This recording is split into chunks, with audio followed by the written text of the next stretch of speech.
ఒక్కసారి కొమ్మూరి గోల్డ్ కి కాల్ చేయండి. తాకట్లో ఉన్న మీ బంగారాన్ని విడిపించి మార్కెట్ ప్రైస్ కి వాళ్ళు కొనుక్కుని మిగతా డబ్బులు మీకు ఇచ్చేస్తారు. అందరికీ నమస్కారం. వెల్కమ్ టు మనం టీవీ. నేను మీ పవన్ బేస్వాడ. మనతో పాటు అనలిస్ట్ రవీంద్ర బాబు గారు ఉన్నారు. ఆయనతో మాట్లాడతాం. సార్ నమస్కారం. నమస్తే. వైసీపీ నేతలకు, వైసీపీ ప్రభుత్వంలో మంత్రులుగా పనిచేసినటువంటి కొంతమంది ముఖ్య నేతలకు ఇంకా అహంకారం తగ్గట్లేదా, లేదంటే వాళ్ళ మనుషుల్ని, వాళ్ళ బినామీల్ని కాపాడుకోవడం కోసం అధికారులను కూడా ధిక్కరిస్తారా? దీనికి సాక్ష్యమే నిన్న మాజీ మంత్రివర్యులు విడుదల రజనీ గారు సిఐ మీద దురుసు ప్రవర్తన. ఆ ప్రవర్తన ఎలా చూడాలి? ఆ పిఆర్ఓను కాపాడుకోవడం కోసం ఆమె చేసినటువంటి ఆ ప్రయత్నం, దాన్ని ఎలా చూస్తారు మీరు? ఆంధ్రప్రదేశ్లో ఇప్పుడు ఏం జరుగుతుందంటే, అక్రమాలు చేసిన వాళ్ళని సక్రమంగా అరెస్ట్ చేసే ప్రక్రియ కొనసాగుతుంది, పరంపర ఎవ్రీడే.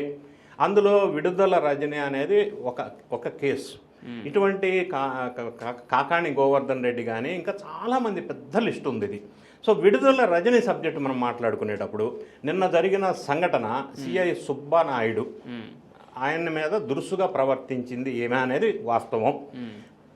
వైఎస్ఆర్ కాంగ్రెస్ పార్టీ వాళ్ళ మీడియా ద్వారా వాళ్ళు చెప్పేది ఏంటంటే, ఆ సిఐ ఈమె మీద దురుసుగా ప్రవర్తించాడు అనేది వాళ్ళు వెలుగులోకి తీసుకొస్తున్న అంశం. దీన్ని పార్టీలకు అతీతంగా నిష్పక్షపాతంగా మనం ఒకసారి ఆ విజువల్స్ క్లిప్పింగ్స్ చూసినట్టయితే, ఒక సిఐ అధికారం ఏముందో ఆ అధికార పద్ధతిలో, ఆ ఫ్రేమ్ వర్క్లో ఈ నిందితుడిని తీసుకెళ్తున్న ఒక మాజీ ఎమ్మెల్యే కారులో నిందితుడు ఉన్నప్పుడు, అతని మీద కేసులు, అభియోగాలు ఉన్నప్పుడు, అతన్ని విచారణలోకి తీసుకోవాల్సిన పరిస్థితి ఏర్పడినప్పుడు పోలీసు వ్యవస్థలో రూల్స్ రెగ్యులేషన్స్ ప్రకారంగా ఈమె కారు ఆపారు. ఆపటం తప్పెలా అవుతుంది? రెండోది, నిందితుడిని కారులో పెట్టుకొని పోలీసులకి హ్యాండ్ ఓవర్ చేయకుండా దురుసుగా ప్రవర్తించటం తప్పు కదా.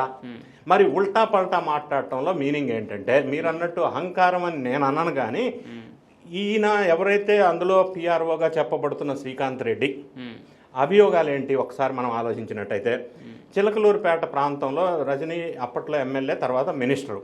ఎమ్మెల్యేగా, మినిస్టర్గా అయిన తర్వాత అధికార దుర్వినియోగం చేసుకొని రకరకాల అక్రమ సంపాదన సంపాదించింది అనేది ఒక అలిగేషన్ ఉంది. అందులో ఇప్పటివరకు వెలుగులోకి వచ్చింది స్టోన్ క్రషర్ దగ్గర 2.5 crores. ఇంకా నెక్స్ట్ స్టెప్ వాస్తవం ఏం జరిగింది, పసుమర్తి ప్రాంతానికి చెందిన ఒక ఏరియాలో, ఆమె నియోజకవర్గంలో జగనన్న కాలనీల కోసం ఇళ్ల స్థలాల సేకరణలో 1.5 crores ప్రభుత్వం నుంచి తీసుకొని వాళ్ళకి పేమెంట్ చేయలేదు. ప్రభుత్వం మారిన తర్వాత వాళ్ళ రైతులంతా గోల రచ్చ చేస్తే ఆ పేమెంట్ వెనక్కి ఇచ్చేసింది.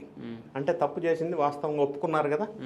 మూడో అంశం, దీంతో పాటుగా ఈమె వైద్య ఆరోగ్య శాఖ మంత్రిగా పనిచేసినప్పుడు రకరకాల ఎలిగేషన్స్ ఉన్నాయి. ఇప్పుడు నెక్స్ట్ రాబోయే రోజుల్లో నేను చెప్పేవన్నీ మళ్ళీ ఎఫ్ఐఆర్లు వచ్చే అవకాశం ఉంది. ఇప్పుడు అవి ప్రిలిమినరీ విచారణ స్థాయిలో ఉన్నాయి. అవి ముందు అవి మీద మళ్ళీ కేసులు వస్తాయి. ఇప్పుడు ఆమె వైద్య ఆరోగ్య శాఖకి జనరల్గా బడ్జెట్లో ఎక్కువ బడ్జెట్ కేటాయించే శాఖల్లో ఇదొకటి. వీళ్ళు చేసిన అలిగేషన్ ఏంటంటే, మెడిసిన్స్ పర్చేజెస్లో ఎక్స్పైరీ డేట్కి దగ్గరగా వచ్చిన 6 నెలలు, 2 నెలలు, 3 నెలలు ఎక్స్పైరీ డేట్ ఉందన్నప్పుడు ఆ మెడిసిన్స్ డిస్పోజ్ చేయాల్సిన పరిస్థితి ఏర్పడుతుంది. దాని నుంచి కాపాడుకునేటప్పుడు వీళ్ళతో కుమ్మక్కాయి వాళ్ళ దగ్గర కమిషన్స్ తీసుకొని ఆ మెడిసిన్స్ పెద్ద ఎత్తున, భారీ ఎత్తున కొనుగోలు చేశారు. అందులో ఎన్ని వేల కోట్లు లబ్ధి పొందారు, ఎవరు లబ్ధి పొందారో తేలవలసిన అవసరం ఉంది. ఇక ఈ పిఆర్ఓని ఎందుకు ఆమె కాపాడుకోవాల్సి వస్తుంది అంటే, ఈయన మీద ఎలిగేషన్ కేసు ఏముందంటే, ఆ ఏరియాలో గవర్నమెంట్ స్కూల్స్ అన్నింటిలో కూడా పిల్లలకి చెక్కీలు, ఎగ్గు ఇవి తినడానికి మధ్యాహ్న భోజన పథకంలో ఇవన్నీ ఇస్తారు.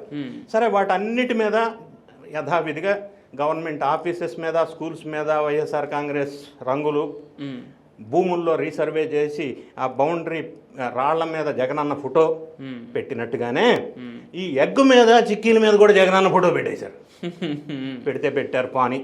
ఈ శ్రీకాంత్ అనే అతనికి ఈ మేడం రజనీ గారు ఏం చేశారంటే, ఆ గుడ్లు సప్లై కాంట్రాక్ట్ ఇచ్చేశారు. మనవాళ్లే కదా, ప్రభుత్వం మందే, ఇచ్చేశారు. ఇస్తే పర్వాలే, అంతవరకు ఓకే, యాక్సెప్ట్ చేయొచ్చాము. ఈయన ఏం చేశాడంటే, కుళ్ళిపోయినా, మగ్గిపోయినా, చెడిపోయినా గుడ్లు తీసుకొచ్చి పిల్లలకి సప్లై చేశాడు. అందులో ఐడెంటిఫై అయిన తర్వాత 28 lakhs అందులో దుర్వినియోగం జరిగిందని చెప్పి ఈయన మీద అభియోగం. ఈ కేసుకు సంబంధించి అరెస్ట్ చేయబలా, పోలీసులు చేయక్కర్లేదా? ఖచ్చితంగా చేయాలి. మరి చేయాలి అనుకున్నప్పుడు ఈ మాజీ మంత్రి ఆ మనిషిని ఈమె కారులో తీసుకెళ్ళి ఎందుకు ప్రొటెక్ట్ చేస్తుంది అంటే, పోలీసులు అంటే వాళ్ళ డ్యూటీ, వాళ్ళు విధి నిర్వహణకి ఆటంకం కలిగించటం కదా. ఖచ్చితంగా అటువంటి పనులు చేస్తూ ఉల్టా పల్టా పోలీసుల మీద, ఆ సిఐ మీద దుర్భాషలు ఆడటం. ఆ మాట్లాడుతుంది, కారు మీద వేయొద్దు, టచ్ చేయొద్దు అంటుంది. మరి కారు మీద టచ్ చేయకపోతే నిందితుడిని ఎందుకు కారులో పెట్టుకొని తీసుకెళ్తుందో? మానుకొండపారు అని ఒక విలేజ్ చిలకలూరుపేట దగ్గర, అక్కడ దగ్గరికి వెళ్ళేసి ఆమె కారులో ఎక్కించుకొని ఇతను వస్తూ ఉంది. మరి పోలీసులు ఆపి విధి నిర్వహణ చేయాల్సిన బాధ్యత ఉంది కదా. ఈమె సపోర్ట్ చేసి ఆ క్యాండిడేట్ని అతనికి అప్పచెప్పేది ఉండే పోలీసులకి. అంటే అప్పచెప్తే ఈమెకి సంబంధించిన మిగతా విషయాలు, అంటే అసలు విషయం నాకేం సంబంధం లేదు, అంత మేడంగా ఇచ్చేసానని చెప్పాడు అనుకో, ఆ భయంతో కూడిన ఆందోళన లేదు, ఆ మనిషిని ప్రొటెక్ట్ చేసుకోకపోతే కష్టం తిప్పలు ఈమెకి తప్పవు అన్న ఉద్దేశమా? ఈ కారణాల వల్ల పోలీసులు విధులకు ఆటంకం కలిగించింది ఈమె అని నేను అంటాను. ఓకే, ఇది అధికారుల మీద దురుసు ప్రవర్తన అనేది విడుదల రజని విషయంలో, లేదంటే రోజా విషయంలో ఇవి మొదటిసారి కాదు. ఇంకా ఈ విడుదల రజని పైన ఇంకా ఎలాంటి అభియోగాలు ఉన్నాయి? అధికారుల మీద, అధికార యంత్రాంగం మీద వాళ్ళ డ్యూటీలు నిర్వహించకుండా అడ్డుకావటంతో పాటుగా, అధికార దుర్వినియోగం చేయటంతో పాటుగా, అక్రమాలకి పాల్పడటంతో పాటుగా ఈమె ప్రతి ఒక్క బిజినెస్ పర్సన్ దగ్గర, ప్రతి ఒక్క పెద్ద బిగ్ షాట్ దగ్గర డబ్బులు భారీ ఎత్తున వసూలు చేసింది ఒకటి. రెండోది, ఎక్కడ వసూలు చేసినా కూడా ఏ మాటకు ఆ మాట, ₹1 తక్కువ తీసుకోదు. అదొక అభియోగం ఉంది. ఫర్ ఎగ్జాంపుల్, రాజేష్ నాయుడు, రమేష్ నాయుడు ఒక అతను ఉన్నాడు. ఆయనకి అదే పదవి ఒకటి ఇప్పిస్తాను పార్టీలో అని చెప్పి 7.5 కోట్లు వసూలు చేసిందని ఆయన బోర్ను విలపిస్తా ఉన్నాడు. తర్వాత గుంటూరులో ఒక హాస్పిటల్ యాజమాన్యం దగ్గర భారీగా డబ్బులు గుంజిందని వెలుగులోకి వస్తూ ఉంది. ఇట్లానే పదవులు పంపకాల్లో చాలామంది ఆశావాహుల దగ్గర డబ్బులు తీసుకుందని ఇప్పటి వరకు 12 మంది బహిర్గతంగా ప్రెస్ ముఖంగా వాళ్ళు స్టేట్మెంట్స్ ఇచ్చి వాపోయారు. ప్రభుత్వం మారింది కాబట్టి ఇప్పుడు వాళ్ళు బయటకు వచ్చి చెప్పగలుగుతున్నారు ధైర్యంతో, భరోసాతో. అదే పార్టీ కంటిన్యూ ఉంటే వాళ్ళు చెప్పడానికి భయపడి ఉండేవాళ్ళు కాదు. సో విడుదల రజని దురదృష్టవశాత్తు ఇప్పుడు పదవి లేదు, ఎమ్మెల్యేగా కూడా గెలవలేదు కాబట్టి ఇప్పుడు బాధితులంతా కూడా లైన్ పట్టి బయటకు వచ్చి ఒక్కొక్కరు ముందుకు చెప్తా ఉన్నారు.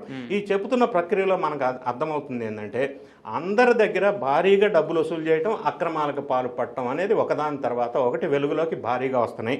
ఇందులో భాగంగానే ఆ అవినీతికి సహకరించిన వాళ్ళ మనుషుల్ని కాపాడుకునే ప్రయత్నంలో భాగంగానే నిన్న పోలీసులకి అడ్డుపడి రచ్చ చేసి పంచాయతీ చేసిన అంశం వెలుగులోకి వచ్చింది. ఇక్కడ విడుదల రజని శ్రీకృష్ణదేవరాయ పైన వ్యక్తిగతంగా కామెంట్స్ చేయడానికి కూడా వెనుక కొన్ని కారణాలు ఉన్నాయని తెలుస్తుంది. శ్రీకృష్ణదేవరాయలు పార్లమెంటు సాక్షిగా మద్యం కుంభకోణం బయటపెట్టిన విషయం తెలిసిందే. అయితే ఈ మద్యం కుంభకోణంలో విడుదల రజని హస్తం కూడా ఉంది.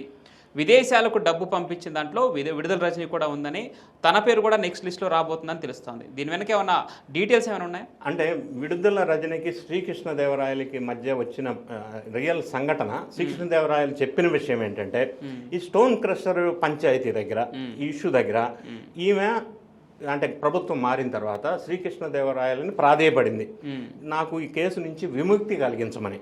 ఆయన దానికి నిరాకరించాడు. స్టోన్ క్రషర్ సబ్జెక్ట్ మీద. సో ఈ విషయాన్ని నుంచి నన్ను బయట పడేయమని ప్రాధేయపడినప్పుడు ఆయన నిరాకరించాడు. దానివల్ల ఆయన మీద ఇటువంటి ఎలిగేషన్స్ చేస్తుంది అని చెప్పి శ్రీకృష్ణదేవరాయలు చెప్పారు.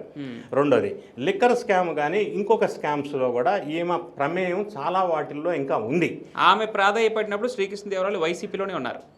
లేదు, టీడీపీలో ఉన్నారు. అంటే నేను అనేది గవర్నమెంట్ మారిన తర్వాత. గవర్నమెంట్ మారింది కాబట్టి శ్రీకృష్ణదేవరాయలు అధికార పార్టీలో ఎంపీగా ఉన్నాడు కాబట్టి అప్పుడే కదా ఈ కేసు వెలుగులోకి వచ్చింది. కాబట్టి ఈమె ప్రాధాయపడింది ఇక నాకు దీని నుంచి రక్షించమని.